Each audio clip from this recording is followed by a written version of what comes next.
kuki iyi nkuru kubabaje impamvu imbabaje ni byinshi wenda nayivugaho kuko wenda umuntu aba yagiye avukira mu buzima butandukanye niyo mpamvu wenda mvuze ngo birambabaje.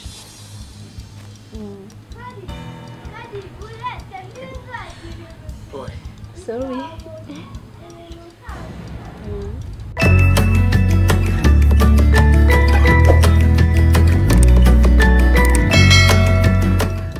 Yes, reka mbifurize umunsi mwiza mbaye nikaze nko cyagona z'umuryango TV 5/5 nko maze kwimenyera tubagezaho ibiganiro bigiye bitandukanye. Kuri uyu munsi rero natumiye umwana w'umukobwa n'umunyarwanda kazi tugiye kuganira. Ni ikiganiro by'umwariko gifite byinshi by'inyungu, gifite kinagamije muri rusange ikiganiro wareba cyangwa se wanumva gukuramo isomo kuva gitanye kujya kinasoza.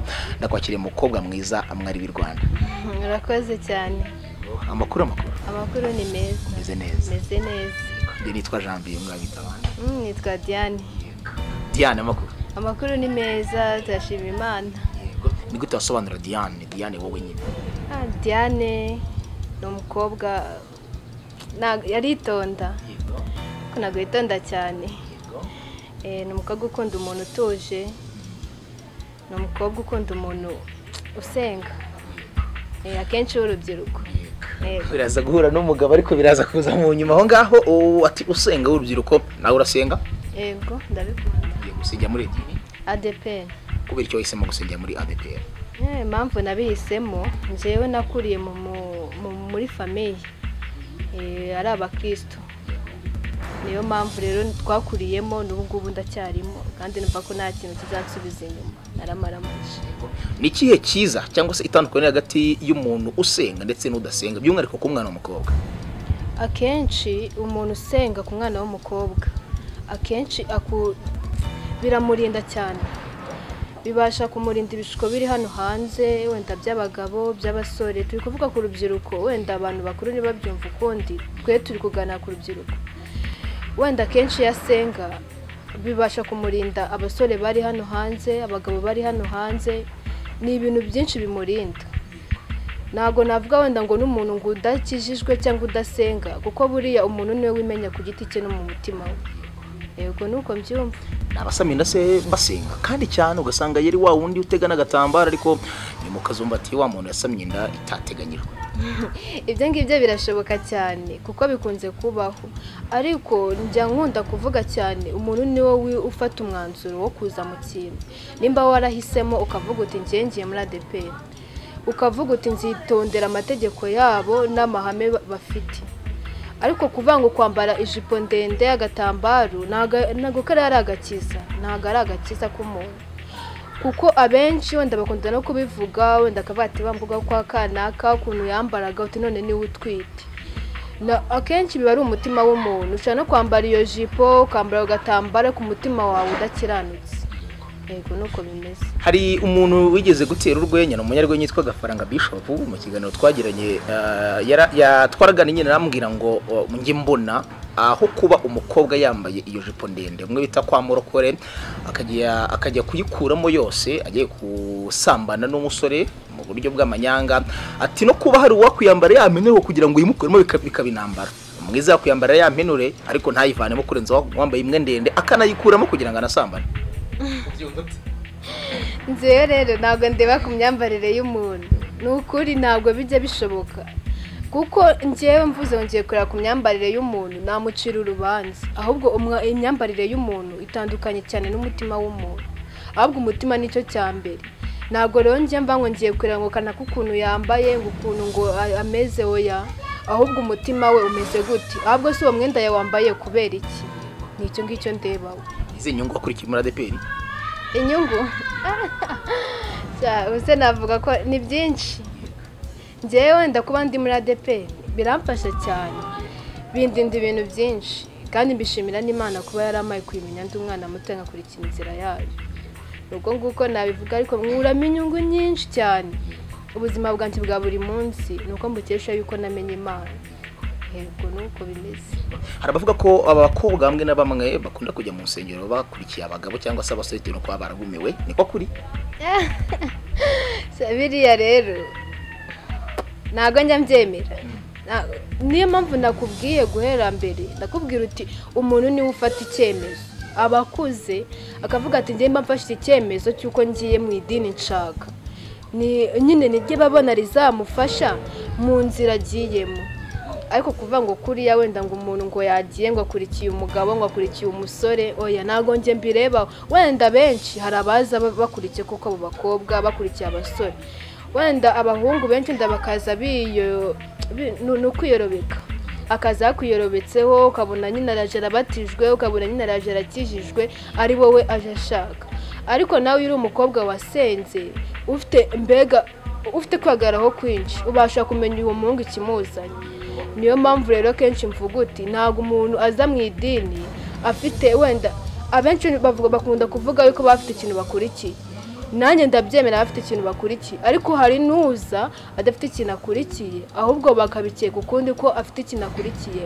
ahubwo yafashe icyemezo akavuga ati ngiye muri iki kintu kandi nyigiyemo nyikunze narakijijwe akanabihamya nendaga kwihuza n'ikibazo nashaka kubaza nti nibihe bishuko abakobwa basenga reka nega kwibanda cyane ku idini rimwe abasenga b'abakristokazi bahura nabyo by'umwihariko biri no mimbere mu idini cyangwa se mu nsengero basengamo kabona wenda n'umuntu nko kubimbwete mushobora kuzeyorobakitse akaza kabatizwa tagetari wowe niyo bishuka ko bahura nabyo b'abakristokazi ibishuko ni byinshi ntabwo twese tugiye tuvukiye mu miryango ikize abo urubyiruko ruriho cyangwa abana bariho akenshi wenda ushobora kuza gusenga wabuze ijipo ukaza ukabona umusore uyiguhaye wabuze buri wanyu mwaburaye ukabona uguha amafaranga ntabwo azabikora rimwe kabiri gatatu ngo nawe ubone yuko umuntu ari mu bufasha wenda hari umuntu uba uri kugufasha byumvikana hari n'undi uba ubona bitazaguhira ariko akenshi mpamvu ngo ubwire uti iyo wasenze urabasha kubibona ariko nimba muri ADPR koko abakunze kuzamo gushukwa kw'abakobwa ndabyemera bibamo kandi cyane kandi abantu babikora ni abantu bakuze ntabwo baza gushuka umuntu mukuru oya ahubwo bashuka urubyiruko akaza akakugurira smartphone akajya gusohokana ibintu byinshi uri umukristo ukaza muri repetition ubwo nyine tuvuge wenda hari n'igihe wenda uza no muri repetition muvuye no guhura wenda ubwo mwasohokanye ibintu byinshi wenda niyo mpamvu ngubwira ngo iyo waje mu kintu utakirimo neza kenshi ntabwo biguhira ariko iyo waje waramaramaje ukavuga ati ntabwo nzareba inyuma nta kintu kizansubiza inyuma uramaramaza mu byuriro abari rero bavuga wenda ngo ibishuko ni umuntu uba utarimo neza kenshi ariko wenda ntabwo navuga ngo umuntu uba utarimo neza kenshi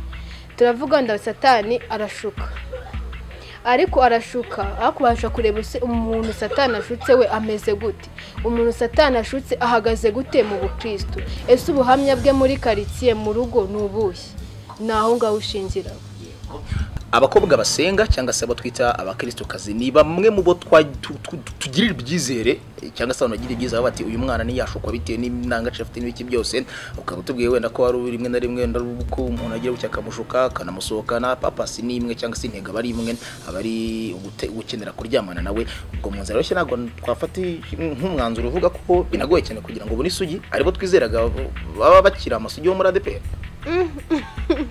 icyo kibazo mbajije ko mbona nawe kigoye cyane ntabwo navuga uko nguko wenda akenshi ahubwo abantu bakunda kuvuga uti njyewe nzaza muri ADPR haba harimo abana bitonda niho nzakura umugeni ariko niyo mpamvu nakubwiye ngo umuntu niwe uba wiyizi mu mutima kuvuga rero ngo uraje muri ADPR ngo ukurikiye umukobwa ngo arakijijwe ubonye ukuntu yambara ngo ni umukristo niyo mpamvu ishusho y'umuntu inyuma itandukanye n'umutima w'umuntu cyane seka gato ku basenga benshi bakunda gusenga cyane cyangwa se imikirizwe yabo iba yibanda cyane kuko bavuga ngo tuzagire iherezo ryiza tuzajye mu ijuru nayo ko tuzajya mu ijuru cyane ndabyemera cyane ushingiye kuki impamvu mbivuga nuko Yesu Kristo ajya kujya mu ijuru yaravuze ngo simbasize mwenyine basigiye umufasha ari we Mwuka Wera kandi arongera aravuga ngo nuko azagaruka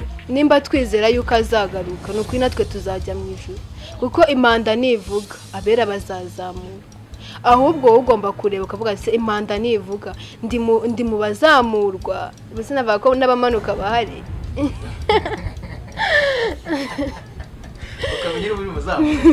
ukamenya nimba uri mu bazamuka cyangwa uri mu bamanuka. Mu buzima bwa buri munsi ni irihe somo ry'ubuzima wowe ubwawe ufite, ni iyihe principe ugenderaho bishingiye ku somo ry'ubuzima ufite kuri wowe? Wenda bitewe nanjye ku giti cyanjye ntago ngiye mbasha wenda kubaho nk'uko umuntu abishaka, wenda njya nkunda kubibwira abantu ntago ngewe mbaho kuko umuntu abishaka, kuko mbayeho kuko umuntu abishaka nta nubwo narara. Impamvu nabisobanura cyane ariko reka nje muri makeya ndikumva bine emotion bitewe n'ikibazo mbajije. Impamvu akenshi ntago ubaho kuko umuntu agukunze, nta nubwo ubaho kuko umuntu akwishimiye, ahubwo wowe akenshi niyo mpamvu wenda iyo inshuti yanjye ihuye n'ikibazo ifite ikibazo mu buzima bwayo njya nkunda kuyibwira nkayibwira ati reka nkubwire Imana yarakuremye ikumenya ukiri urusoro mu nda ya mama wawe, ikuzana ku isi nta kintu yitayeho.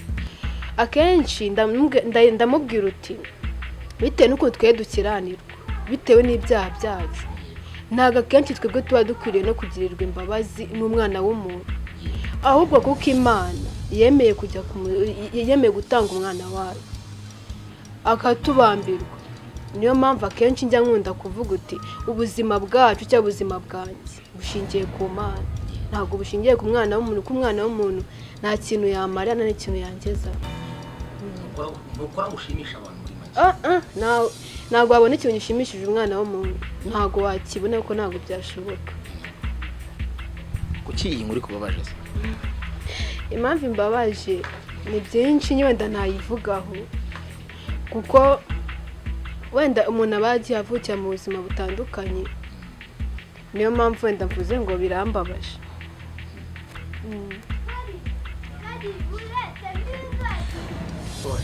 Sorry. Byihanganire bibaho nyine ni ubuzima, haba hari impamvu runaka.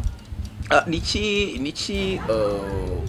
nirihe jambo babwiye n'umubyeyi yabo wawe cyangwa se uwahandi ariko mu mama na n'ubu kizirikana muri wowe, wenda ari wakoze ikosa cyangwa se abona gutari mu murongo muzima cyangwa se abona awe yifuze kuri kubwira akabwira ati mwana wanjye iki niki uko ruzirikana? Ijambo ngewe nkundi nako rikunda kunzamo ni ijambo mama mbwira. Akenshi ijambo akunda kumbwira buri gihe, wirinde ibishuko biri hano hanze. Ntago ambwira ngo wirinde gusa, kwirinda se ntamenya nirinde iki, ahubwo arambwira ngo nirinde bino bishuko biri hano hanze kuko nawe ababireba bari byinshi. Erega nawe waba ufite umukobwa wenda udafite uburanga pfa kuba ari umukobwa, kandi umukobwa wihaye agaciro akamenya indangagaciro ze ashimisha umuryango. Biroroshye ko umukobwa mwiza nkawe yakwirinda muri ibi bihe gashoboka? Ntago nzi ko byo ngibyo uvuze by'ubwiza ntago mbyiyiziho, cyeka ubwo wenda nimba ubimbwiye ubwo ndabimenye. Ariko byashoboka cyane. Niyo wowe ubundi ndi kuza nkubwira amagambo menshi ndi kuza nsubiramo. Wowe nutiha agaciro nutakiha kuko wowe uri umuntu umwe ku giti cyawe, nta wundi muntu mwazanye ku isi warizanye, nubwo ufite abavandimwe nawe mwavutse mufatanye. Ngiye kuvuga ngo kwiha agaciro cyangwa mwimenye ni ibintu byanjye bya buri munsi, kandi iyo kintu muramaranira nicyo kintu ndwanira iteka. Ngiye impamvu mbikora kugira ngo nzaragwe igihugu cy'ubwami bwo mu ijuru. Ikindi cya kabiri ni ukugira ngo nshimishe ababyeyi banjye. Ngiye ntabwo nkora ikintu wenda ngo ndashimisha ngo abaturanyi ngo inshuti oya, ahubwo njya kenshi nkora ikintu kugira ngo mpeshe ishema ababyeyi banjye. Byari byose nakubonanye smartphone ukoresha imbuga nkoranyambaga birumvikana, ni ryari wakoresheje imbuga nkoranyambaga yaba Facebook, Instagram yewe na WhatsApp? Ubu ngubu nk'imyaka 5 irashize.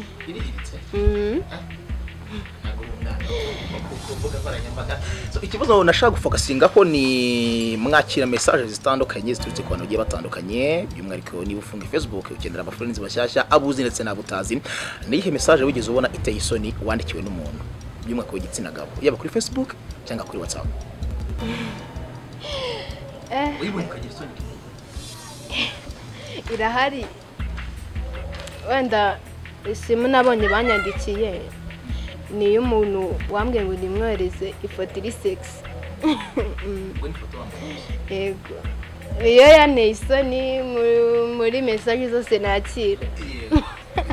Ko bikora se wakumva kwiga gukora iki? Wenda uwo ngo ashobora kuba ibyo bimushimisha, kuko abantu benshi bakoresha zirambuga bakunze kujyaho bafite ikintu bashakaho. Wenda ashobora kuba atabona umuntu basambana ariko ukaba umwohereje iyo foto afite ibindi bintu yayikoresha.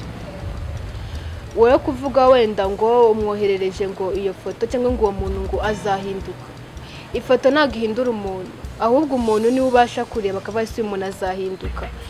We nifata ku giti cye akavuga ati njye ngomba guhinduka, bizashoboka ko ahinduka, ariko ubu ngubu mu gihe atarafata icyemezo. Hari n'umuntu uvuga uti ngiye kubanza nkora icyaha mbanze maramaze nyihage, icyaha ninumva nyihaze nzahinduka nyireke. Ariko uhita ureba uti se imanda ivuze icyo cyaha narakiruka, byagenda bite? Ariko wamugane tukira aho ngaho, reka nkubaza ikibazo. Ubundi ko umuntu yahana ibyo yakoze mwihana iki cyamukizwe iki mutakoze? Ugarukiye umuntu utari mu idini cyo taravukiyemo, ko numva bigoye. Baba bahari ndikumva isenseka. Wenda reka nkubwire, wenda nk'abantu bavukiye mu idini ntabwo akenshi bakunze kuva wenda ngo nakijijwe iki ngiki. Hari n'umuntu ukuriramo akarinda ashaka atageze ajya hanze ngo ajye gukora ibintu mbega bituma akizwa. Ariko nta nubwo navuga ngo wakijijwe iki ku giti cyawe wowe uri mu idini. Ufite byinshi wakijijwe, ni byinshi. Ni uko kenshi wenda twego tutavuga ngo tugiye hanze ngo werekane nyine ngo ibikorwa byawe ngo ubimurikire buri umwe wese. Ubwo nyine wenda twebwe dukora wenda prive, reka mbivuga uko nguko kuko turi mu idini. Nimba ukora prive ni wowe uzi ikintu wakoze ugomba kwihana. Akenshi rero abantu bakunda kukwibaza bakavuga uti ese ko njyewe nakuriye mu idini ndihana iki? Kandi kenshi icyo wihana ni wowe ubukizi. Impamvu mvuga ati umuntu abasha kwimenya cyane kuruta umubyeyi wamubyaye. We aba yiyizi, kuko nshobora kuza wowe nkakubwira ibintu mbega biterekeye. Ushobora ndakumbwira ati se Diane ko nakubonye hano hantu byari bimeze bite, byaye byifashe gute, nkaza nkakubeshya. Kandi ubwo ndamvuye gukora icyaha, mpamvuye gukora icyaha mwumva cyambabaje, ndagenda mfukama imbere wenda yitanda cyane mvuga uti Mana mbabarana kuzi iki cyaha. Ubwo ndi mu idini, ndi mu idini ntabwo ndi hanze. Nimba nje ndi mu idini nkavuga ati wenda n'urugero nagiye njya gusambana ndi umwadeperi, mvuyeyo ndaje urambwiye se Diane ko nakubonanye wenda n'uriya muhungu mwari muri mu biki, ngambwa ati ni inshuti yanjye yari yansohokanye, ibintu byinshi nyine twaganaga nyine ku bintu bya business, ibintu bisanzwe nyine byo mu by'ubushuti.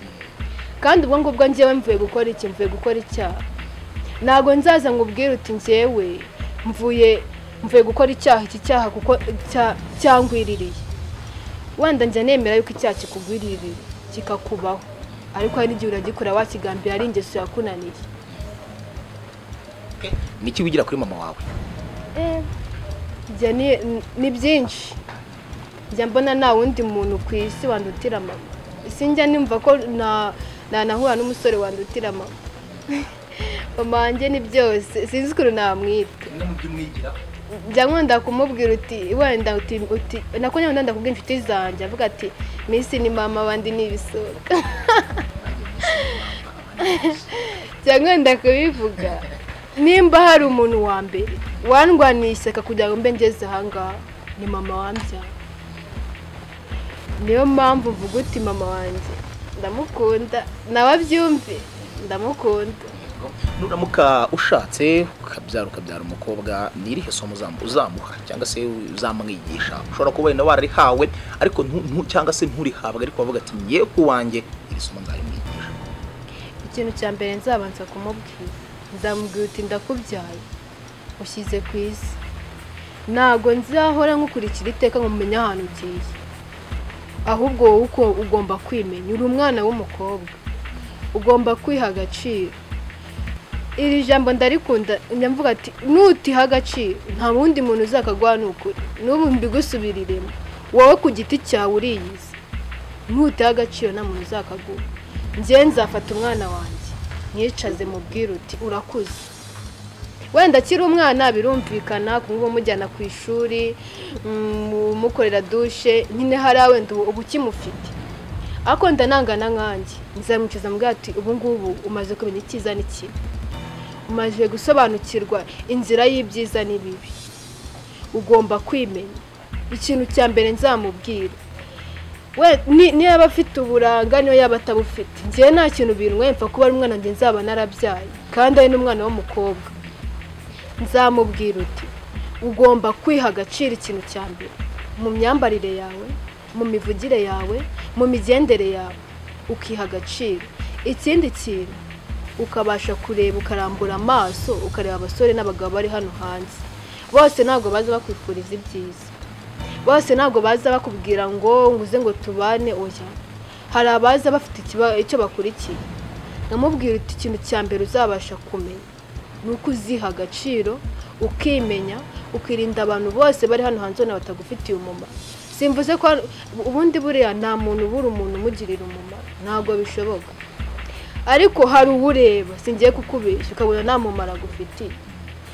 Wanda simvuze ko ashobora, kuko njye mu rundi njya ndeba ukabona naguciyeho mu nzira rwose n'imodoka kugunze yanakomeza kandi ari ikiremwa mugenzi wawe. Abo ngabo barahari. Ngamubwira uti njye ikintu cya mbere ubundi nkunda kubwira umwana w'umukobwa ku myambaro. Ni ukuri abakobwa tuzi ko akenshi iyo twambaye ubusa aribwo abasore badukunda, ari nabwo ngo tubakurura. Ndabyemeye turabakurura, ariko akenshi bakubara nk'umuntu winjije udafite ubwenge. Turavuga uti wenda nambaye uku nguku, nambaye iyi jipo, nambaye ino kanzu, mu wenda n'inca abantu bose bararangara ngo n'ibishoro byinshi. Kambyita ibishoro. Ariko ni ukuri kirajya uba wiyambuye agaciro. Umukobwa ubundi w'umwara kenshi, kuko abo ngabo ugenda ucaho mu nzu abandi bakureba, nta mugabo wawe akenshi uba urimo. Ubundi uba ukwiye kwambara uko nguko wambarira umugabo wawe, ntabwo uba ukwiye kwambara uko nguko uri guca ku isi karitsiye yose, za Kimisagara, za Nyamirambo, uri gutembera kugira ngo wereke abantu wenda baba bari ku muhanda. Nyine barakureba, uzarebe ko iyo ugiye ni bangahe se bagukurikira. Ntabwo. Niyo mpamvu ngomba kumubwira uti ugomba kwiha agaciro mu myambarire, mu mivugire yawe, mu migendere yawe iteka, kandi ugahora wubaha Imana. Wenda ntabwo namuhoze ngo ku bintu ngo by'isi, ndamwigisha gusenga. Namubwira ati kandi ikindi, nuyoboka inzira y'agakiza uko nguko ungana uzarinda usaza bikikuriye, kuko amagambo umubyeyi atongereye ku mwana meza cyangwa mabi aramufata. Ariko wenda ntabwo navuga ngo namutongeraho amagambo mabi, ahubwo namushyiraho imigisha, wenda amagambo y'imigisha akaba ari azamwuma, kuko ntabwo nakwishimira kureba umwana wanjye yandagaye hanze. Kandi burya ngo n'ibicuruzwa bihenze ngo ntabwo byirizwa ku muhanda, niyo mpamvu bagomba kwiyemeka bakiteza. Nuko ndyumva, nuko igicuruzwa cy'agaciro kiri ahantu h'agaciro cyane. Babashyize hanze.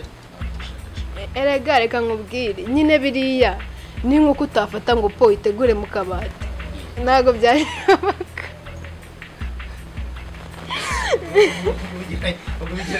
Mbageranyije. None se reka nkubaze,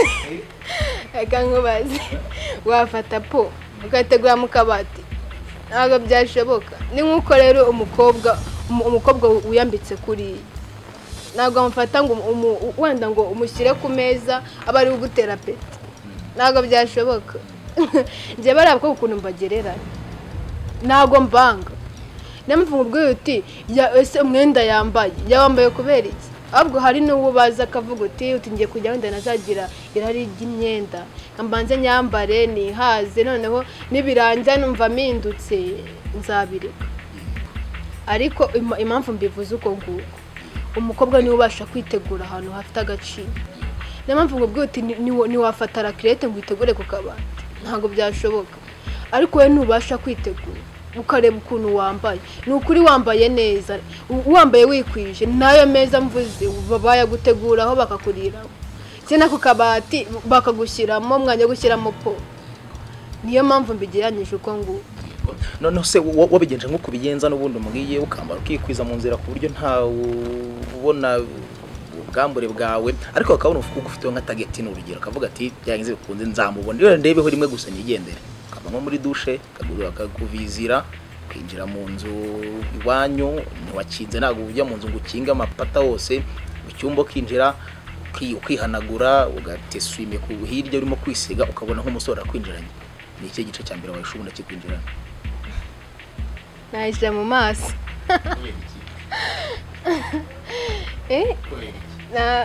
ntabwo mbizi nahise mu maso nyine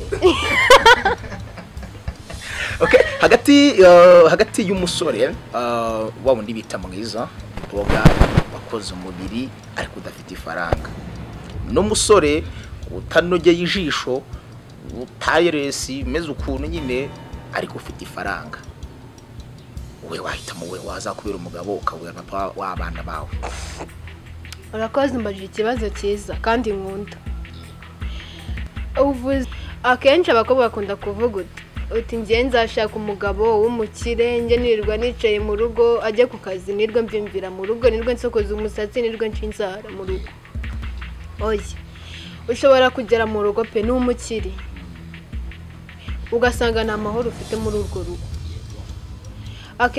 akenshi buriya bari abagabo b'abakire ntago wenda iyo badakishijwe ntago bakunze kubaka ingo cyane kuko aca kuri wa mukobwa bamwe twavuga bambaye kwa kundi akabararikira ugasanga uje wongeye guhira ahantu bahanye gahunda barahuye ugasanga umugabo arakunaniye asigaye yirirwa mu bagore ariko njye sinajya kureba njyewe ubundi mfite gahunda yo gushaka wenda simvuze ngo ndashaka umugabo w'umukene ntago niyaturiye ibyo bintu ariko aho kugira ngo mfate umugabo w'umukire ufite amafaranga utazama amahoro mu rugo nerega niyo yayama ariko mbona atari type yanjye ntago byakunda ahubwo ngomba kureba wa wundi w'umukire ese kuki bumva yuko uwo nguwo w'umukire ari ufite inyungu cyane ese kuki uwo nguwo nge nawe w'umukene kuki nge nawe tutafatanya ngo tugere hejuru tugere kuri wa mukire ugejeje ku kintu ari kimwe undi akaza amusanga akajya kurya imitungo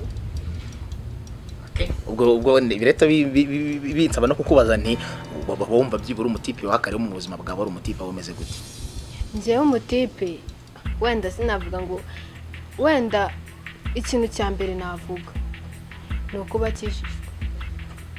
ni uko bakijijwe akunda Imana ndetse akunda n'abantu akunda no gusenga wenda sinahera muri ibyo sinabura kuyivuga n'ibyo birimo aya ibyo ntabwo nabijya muri detaye ubwende y'amaso yanjye amurebye akamushima byose mba nabibariye mu mibare ubwo na cya kibazo nshobora kuba nenda kukisubiza nakubaza gati umutipe mwiza w'iboga ufite amafaranga ubwo ngo wahitamo umwiza ese uwo mutipe umujyanye cyangwa se mujyanye mu rugo nta kantu kabonekemo karanaboneka ugacupira wabangije ubwiza bwawe usanze umusore utazabasha kugutunga akenshi bikunze kubaho amafamiye akaguseka bakakujyana n'igicibwa mu muryango ngo wasanze umugabo udashoboye wasanze umugabo w'umukire ariko n'ukuri niyo mpamvu nkubwira uti iyo usenga Imana ikugirira neza mukabasha gutera imbere ahubwo ugasanga babandi bagusekaga birirwa bagukomera ugasanga nibo bashyitsi bambe bigize mu rugo rwawe warateye imbere niyo mpamvu nkubwira uti mwese mugomba gukora mugateza imbere urugo rwanyu kuko urugo ruba ari urwanyu ntabwo urugo kandi njye niyo mpamvu wenda njya nkunda kubwira mu rugo nakunze umusore nta cyamuze rwose kutabana nawe niyo yaba ari umukene rega buri icya mbere ni urukundo ntabwo icya mbere kuvuga ngo ikofi ye ese ubundi ikofi ni ko mba mvuye mu rugo naburara ko mba mvuye mu rugo masize uburiri bwanjye rega n'ubundi sinanasubirayo narabaye umugore ntabwo nasubirayo aho ngomba kumara amaze mu bukene bwacu niho twaburara ariko ejo tuba dufite ibyiringiro yuko tuzagaburirwa ubu umugabo akunda ni ntabwo wakwahukana barambwiye ngo nasubira mu rugo ntabwo byashoboka papa ntabwo bya ubwo ndakireka wenda ubwo ngubwo udafite ababyeyi ariko ubwo ngubwo papa wawe ariho njye wenda papa wanjye niwe mvuga wenda ugira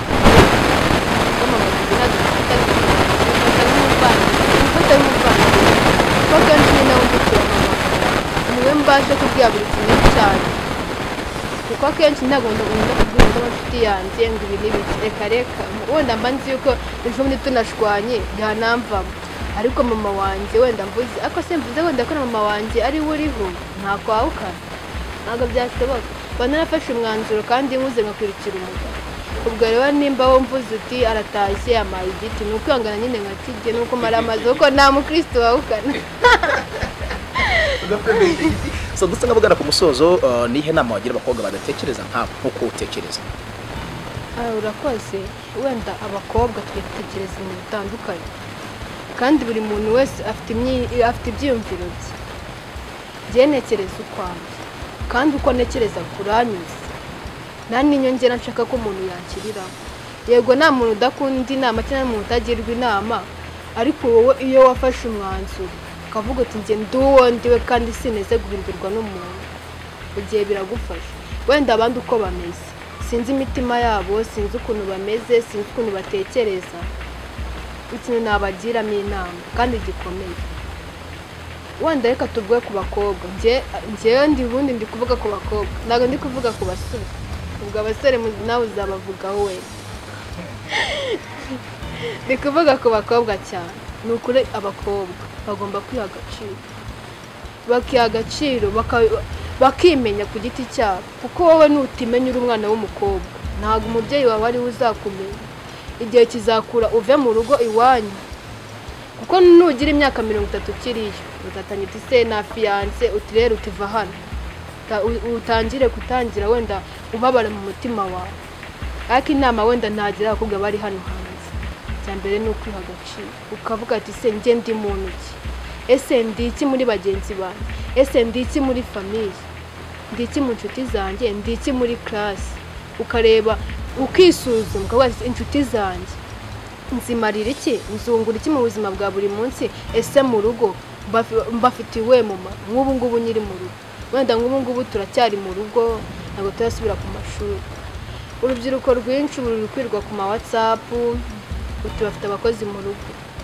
ntabwo ari byo nimba ufite umukozi wanyu mu rugo ukabyuka saa 9 ukajya dushe ukanywa icyayi tekereza ko unywa icyayi saa 9 uri kuri chat uri mu cyumba ahubwo bagomba kwimenyereza kuko nushaka umugabo avuga ati wanekeye umureti ukamena amagi ukayashyira mu ipanu nta buto icyo gihe azabona yuko utari seri yekeje seri ndagushimiye Diana ego urakoze namwe reka mbashinga muri icyo kino kiganiro ni ikiganiro n'ukwitsa tubazo umunsi ku wundi twagana n'umuntu runaka harimo inzitizi zitandukanye n'ubutumwa bwinshi kuri mu kiganiro na Diana ushobora gutanga igitekerezo uko wakibonye ugakora like share ndetse na subscribe uyu ni Umuryango TV nawe nitwa Daniel.